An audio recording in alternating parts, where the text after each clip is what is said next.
Gold, trusted gold buyers. మీరు తాకట్టు పెట్టిన బంగారాన్ని విడిపించి ఈ రోజు ఉన్న మార్కెట్ ధరకు కొనబడను.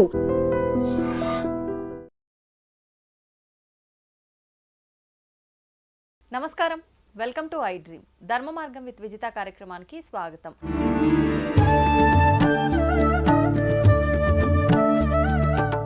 ప్రస్తుతం మనతో పాటు ఉన్నారు ప్రముఖ ఆధ్యాత్మికవేత్త, విశ్వ నియమాల ప్రచారకురాలు లక్కరాజు నిర్మలమ్మ గారు. ఇప్పుడు అమ్మతో మాట్లాడి మరిన్ని విషయాలు తెలుసుకుందాం.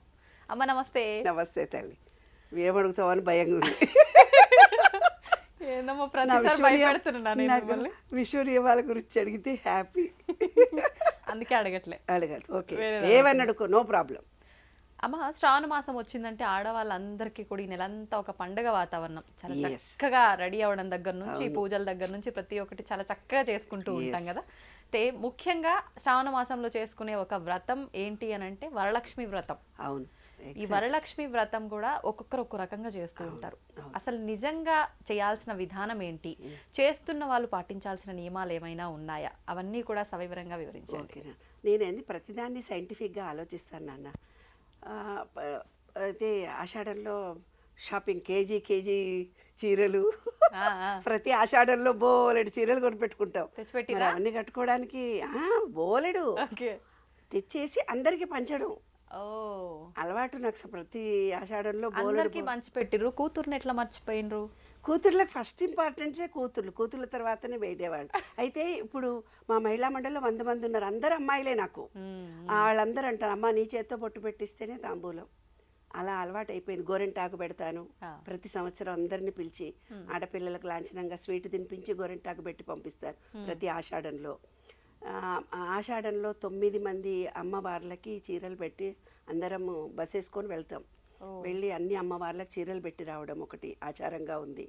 తర్వాత శ్రావణంలో తప్పనిసరిగా అందరు అమ్మాయిలకి నవరాత్రుల్లో 9 రోజులు నేను మౌనవ్రతం చేస్తూ అమ్మవారికి పూజ చేసి అందరికీ చీరలు పెట్టడం అలవాటు ఉంది. నేను లేకున్నా యూఎస్ నుంచి కూడా గిఫ్ట్ ఎవరికో ఇచ్చేసి మీరు అందరు పెట్టుకోండి, అందరు బెంగ పెట్టుకుంటారు ఇక్కడ, అమ్మ మీరు లేరని. కాబట్టి అందరు అమ్మాయిలు నా కూతురులే. అలాగా విశ్వ నియమాల గురించి, వరలక్ష్మి పూజ గురించి చెప్పుకోవాలంటే ఉదయం పులకరించిపోతుంది. ఏదైనా పూజ చెయ్యాలి అంటే నాన్న, భక్తి, శ్రద్ధ, భక్తి, నియమనిష్టల మీద నమ్మకం ఉండాలి, ఆ అమ్మవారి మీద నమ్మకం ఉండాలి. ఇవి ఏమిటంటే ఊర్లలో వాళ్ళకు, పల్లెటూరులో వాళ్లకు బోనాలు మాత్రము, బతుకమ్మలు మాత్రమే తెలుసు. ఈ వరలక్ష్మి పూజలు, శుక్రవారము, శ్రావణ మాసం నోములు ఊర్లలో వాళ్ళకి తెలియదు. అస్సలు తెలియదు. శుక్రవారాలు పాటిస్తారు కానీ ప్రత్యేకంగా వ్రతం శ్రావణ మాసం అంటే కూడా వాళ్ళకి పెద్దగా పట్టింపు ఏమీ ఉండదు. శ్రావణంలో నాగపంచమి అని వస్తుంది చూడు, అదొకటి చేస్తారు. ఆంధ్ర వాళ్ళు ఏం చేస్తారంటే నాగుల చవితి అని చేస్తారు కార్తీక మాసంలో. ఇక్కడ తెలంగాణ వాళ్ళు నాగుల పంచమిని, నాగులకు పాలు పోయడం అనేది విశిష్టంగా చేస్తారు. ఊర్లో ఎవరైనా చేస్తారు. కానీ మిగతా పండుగలు, శుక్రవారాలు, మంగళవారాలు, ఇవన్నీ ఈ టౌన్లలో, హైదరాబాద్లలో, ఇక్కడ ఈ ఎడ్యుకేటెడ్ అయిన వాళ్ళకు చేసుకునే వ్యవహారాలే ఇవన్నీ. ఊర్లలో ఇప్పుడు ఈ మధ్యలో టెక్నాలజీ పెరిగి యూట్యూబ్లలో ఆ ఛానల్లో ఈ ఛానల్లో ఎక్స్పోజ్ అవ్వడం మూలంగా అందరూ చేయాలన్న ఆరాట పడుతున్నారు. కానీ అమ్మ, ఇది నిజంగా శాస్త్ర ప్రకారంగా అందరూ చేయాల్సిన వ్రతమే కదా? అందరూ చేసుకోవచ్చు. అయితే చూసి ఒకరు చేస్తున్నారు అలా ఉండదంట. కొంతమంది నేనేం పర్వాలేదమ్మా, నేను వరలక్ష్మి పూజ చేస్తున్నాను కదా, నా పక్కన కూర్చో, పర్వాలేదు నాన్న అంటే, మాకు ఇంటికి ఆచారం లేదమ్మా, మేము కూర్చోకూడదు, మా అత్తగారు వాళ్ళు మా ఇంట్లో ఇది లేదు, మేము అమ్మవారి ఫోటోకే చేసుకుంటాము అంటారు. అంటే నోముగా ఉన్న వాళ్లకు ట్రెడిషన్, ఆ పద్ధతులు పాటించాలి. లేని వాళ్ళు మామూలుగా శుక్రవారం నోములాగా చేసుకోవచ్చు, ఒక పటం పెట్టుకొని చేసుకోవచ్చు. అయితే ఇందులో స్పెషలైజేషన్ వరలక్ష్మి పూజలో ఏంటంటే అన్ని 9 అంటే ఏమిటిది, హైయెస్ట్ రిచ్ కదా. ఇంకా 9 తర్వాత ఏ సంఖ్య లేదు. 9 అనేది నవగ్రహాలు. నవగ్రహాల్లో సూర్యుడు, చంద్రుడు, మంగళుడు, బుధుడు, గురువు, శుక్రుడు, శని కదా. అంటే మన శరీరంలో ఉండేది కన్ను, మనస్సు, రక్తము, నాడీబండలము, జ్ఞానము, ప్రేమ. శుక్రుడు అంటే ప్రేమ, సుఖము. శని అంటే ఆస్తులు. రాహు అంటే మాయ. కేతు అంటే మోక్షతత్వం మనకి. తర్వాత మన మణిపూరక చక్రము, స్వాధిష్టానము, మూలాధార చక్రము, విశుద్ధి చక్రము, ఆజ్ఞా చక్రము, హృదయము, మూలాధారము, స్వాధిష్టాన చక్రము, సహస్రార చక్రము. అగ్ని, జలము, అగ్ని, భూమి. మూలాధారం అంటే అగ్ని, భూమి కిందికి వస్తుంది. మణిపూరక చక్రం అంటే అగ్ని, స్వాధిష్టానం అంటే జలము, విశుద్ధి అంటే వాయువు, ఆజ్ఞాచక్రం అంటే ఆకాశము, హృదయము అంటే జలము, మూలాధార చక్రము అంటే వాయువు, అంటే ఈ పంచభూతాలకు సంబంధించిన రిలేషన్షిప్ చెప్తున్నా. స్వాధిష్టానం అగ్నికి, సహస్రారము తేజోమయం. అంటే నా విశ్వ నియమాల ప్రకారము ద లా ఆఫ్ పవర్ ఒకటి, లా ఆఫ్ రిఫ్లెక్షన్ ఒకటి, లా ఆఫ్ యాక్షన్ ఒకటి, లా ఆఫ్ కమ్యూనికేషన్ ఒకటి, లా ఆఫ్ ఎక్స్పాన్షన్ ఒకటి, లా ఆఫ్ అట్రాక్షన్ ఒకటి, లా ఆఫ్ కర్మ ఒకటి, లా ఆఫ్ ఇల్యూషన్ ఒకటి, లా ఆఫ్ లిబరేషన్. ఇలాగా మన ఈ విశ్వ నియమాలతో అనుబంధం కలిగి ఉన్నదే వరలక్ష్మి పూజ. నువ్వు ఇందాక ఫీల్ అయ్యావు విశ్వ నియమాల గురించి. నేను చాలా రోజులైంది మనం మాట్లాడుకొని, వచ్చేసింది, దూరిపోయింది. తర్వాత నవధాన్యాలు మనము నవధాన్యాలకు కూడా చాలా నవగ్రహాలకు వరలక్ష్మి వ్రతంలో 9 అనేది ఎందుకో చెప్పబోతుంది. వరలక్ష్మి వ్రతం అంటే 9 తోరణాలు కట్టుకుంటాము, 9 రకాలైన పూలు పెట్టుకుంటాము, 9 రకాలైన వంటలు చేస్తాము. 9కి విశేషం ఏమిటి? ఈ విశ్వ నియమాలకి, నవగ్రహాలకి, మన శరీరానికి వాటి రిలేషన్షిప్ చెప్తున్నాను నేను ఇప్పుడు. గోధుమలు సూర్యుడికి సంబంధించింది, వరి చంద్రుడికి సంబంధించింది, మణిపూరక చక్రం సూర్యుడికి సంబంధించింది, వరి అన్నము చంద్రుడికి సంబంధించింది, పెసలు మంగళుడికి సంబంధించింది, మినపపప్పు బుధుడికి సంబంధించింది, తర్వాత బంగాళదుంప గురువుకు సంబంధించింది, శనగలు శుక్రుడికి సంబంధించింది, వేరుశనగలు శనికి సంబంధించింది, మిల్లెట్స్ రావుకు సంబంధించింది, జొన్నలు కేతుకు సంబంధించింది. అంటే తేజస్సు శక్తి పెరగడానికి, సౌమ్యత శాంతి పెరగడానికి, మన రక్తశుద్ధి కలగడానికి, మెదడు నాడీ శక్తి పెరగడానికి, జీర్ణశక్తి పెరగడానికి, రక్తపోషణ సౌందర్యము పెరగడానికి, శక్తి కలగడానికి శని అంటే క్రమశిక్షణ. శని వస్తుంటే భయపడతాడు, సిస్టమేటిక్ రూల్స్ ఆయనకి, అంటే క్రమశిక్షణ. మానసిక శుద్ధికి గురువు ప్రాధాన్యత. మోక్షాన్ని పెంచేవి ఆహారం. అంటే 9 రకాలైనటువంటి ఆహారంలో ఏమేం వాడతారు? గోధుమలు, వరి, పెసలు, మినపప్పు, బంగాళదుంపలు, ధాన్యాలు, శనగలు, వేరుశనగలు, మిల్లెట్లు, జొన్నలు, అన్నిటికి సంబంధించి 9 రకాలు చేస్తాం మనం. అన్నీ ఉపయోగిస్తాం. మనం చెప్పిన బజ్జీలు చేసుకుంటాం కదా, మరి పోపు వేసుకుంటాం కదా, అన్నీ వేసేసి అలాగా 9కి సంబంధించింది. కాబట్టి మన విశ్వ నియమాలను అనుసరించి కూడా ఇదంతా కూడాను 9 తోరాలు కడితే ఏం జరుగుతుంది మనకంటే 9 జన్మలలో చేసుకున్న పాపం తొలగిపోతుంది. ఆ తోరణానికి 9 ముళ్ళు వేసి, 9 రకాలైన పూలు వేసి, 9 ముళ్ళు వేసి ఇలా పట్టుకొని ఆ తోరానికి ఒక్కొక్క మంత్రానికి ఒక్కొక్క ముడికి పూజ చేస్తూ వెళ్తాము. అది భార్యాభర్తలు ఇద్దరు కట్టుకుంటారు. భార్య భర్త కడుతుంది, భర్త భార్య కడుతుంది. ఇప్పుడు పూజారి వచ్చి ఏం చెప్తారంటే, మీరు ఎవరికైతే వాయనం ఇవ్వదలుచుకున్నారో ఆమె కూడా కట్టండి అంటారు. ఆమె చేత కట్టిస్తారు. లేదా భార్యాభర్తలు ఇద్దరే పెట్టుకునే వాయనము ఒక మహిళకి ముందు అమ్మవారుగా భావించుకొని, అంటే మనం ఈ విశ్వంలో మనం ఎవరికి అయినా ఇస్తే మళ్ళీ అది రిటర్న్ వస్తుంది అనేదే శాస్త్రమే బాబు. అంతకంటే ఎక్కువ సైంటిఫిక్గా 9 అంటే ఏమిటిదో ముందు తెలుసుకో. 9 అంటే అన్నీ వచ్చినాయి, నవగ్రహాలు, నవధాన్యాలు అన్నీ వచ్చినాయి. కాబట్టి 9 రకాలైన వంటలు చేసి దేవుడికి ఆరగింపు పెట్టుకుంటామా? వరలక్ష్మి పూజ అంటే 9 రకాల తోరం కట్టుకుంటామా? 9 రకాలైన పువ్వులు కూడా వేస్తామా? అన్ని కలర్స్ మన బాడీకి అవసరం. విబ్జిఆర్లోని 7 రంగులు మన శరీరంలో నాడులన్నీ యాక్టివేట్ అవుతాయి. ఆల్ కలర్స్ 9 కలర్స్ మనం చూస్తాం. 9 మంది ముత్తైదులను కూర్చోబెట్టి వాళ్ళకి భోజనాలు పెడతాము, తాంబూలాలు ఇచ్చుకుంటాము. అది ఎవరి శక్తి మేరకు వాళ్ళని చేసుకుంటాము. కాబట్టి వరలక్ష్మి పూజ అనేది ఈ విశ్వ నియమాలకు సంబంధించినటువంటి అంశము. 9 రకాలైనటువంటి ఆహార ధాన్యాలు మన శరీరంలోకి వెళ్తున్నాయి. 9 రకాలైన కలర్స్ మన బాడీలోకి కావలసినవి వెళ్తున్నాయి. తర్వాత ఏం చేస్తున్నాము? కలశం పెట్టుకుంటున్నాం. కలశం పెట్టుకొని దానిపైన జాకెట్ గుడ్డ పెట్టుకొని తమలపాకులో ఆ గ్రీనరీ ఒకటి పెడుతున్నాం, ఆకులను పెడుతున్నాం మన హార్ట్ చక్ర గురించి. నీరు ఎందుకు పెడుతున్నాము? స్వాధిష్టాన చక్రం. వెండి ఎందుకు పెట్టుకున్నాం? మన మూలాధార చక్రం.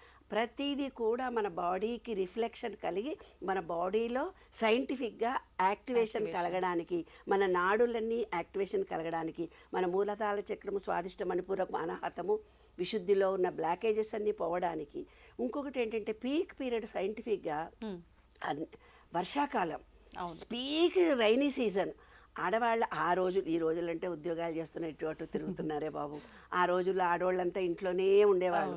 రథాలు కథలు ఏదో చెప్పి మనను ఇలా హుషారు చేసేసారు పెద్దవాళ్ళు. ఏదో యాక్టివేషన్. బంగారం కొనుక్కుంటాం. బంగారం మన ఆత్మకు సంబంధించింది. హై పిచ్ ఎనర్జీది. మన బాడీలో ఉండే ఎనర్జీ పాయింట్ అని చిప్ అని చెప్తుంటాను కదా, అది గోల్డ్కి సంబంధించింది. కాబట్టి బంగారం తీసుకురాలి. వస్త్రాలు ఎందుకు చేస్తాము? ఒక్కొక్క పోగును చేసి దేవుడికి 2 ఒత్తులు 2 ఒత్తులు వేస్తే 2 జన్మలు చేసుకున్న పాపం తొలగిపోవడానికి. అది రోజు 2 ఒత్తులు చేసి పెట్టి నువ్వుల నూనె వేస్తే మూలాధార చక్రం యాక్టివేషన్, అంటే శని దోషాలు పోతాయి నువ్వుల నూనె వేస్తే. లేదు నెయ్యి దీపం పెడితే మణిపూరక చక్రం యాక్టివేషన్ అవుతుంది. అందుకనే బొడ్డు కింద చీర కట్టుకుంటే దేవుడి దగ్గర కూర్చుంటే మన మణిపూరక చక్రం యాక్టివేషన్ కలుగుతుందని.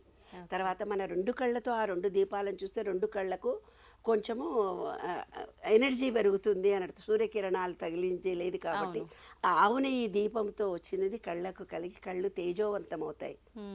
అట్లా మన బాడీలో ఉండే అన్ని యాక్టివేషన్కి. ముత్తైదులకు మీరు ఏది ఇస్తున్నారో మనకు విశ్వం ఇంకేదో కావాలి, మీరు ఏదో కోరిక కోరుకుంటారు. ఆ నీళ్లు పెట్టి నీళ్లు చదివి కలశం మీద కొబ్బరికాయ పెట్టి కొబ్బరి నీళ్లు కూడా ఉంటాయి కదా, తొకతో ఉంటుంది, తలకాయ కూడా ఉంటుంది కదా, కొబ్బరి తీసేయం పెట్టే పూజ చేసుకున్న తర్వాత ఆ కొబ్బరికాయ నీళ్లను మన ఇంటి వాళ్ళమే తాగుతాం. నీళ్ళకే మనం ఏమంటే అదే వైబ్రేషన్ కలిగి కోరిక తీరుతుంది. అన్ని మంత్రాలు చదివావు, నిష్టగా చేశావు, భక్తితో చేశావు, ప్రేమతో చేశావు, నమ్మకంతో చేశావు, మంత్రాలన్నీ చదివావు, పూజారితో చేయించుకున్నావో యూట్యూబ్ పెట్టుకున్నావో, దట్ ఈస్ నథింగ్.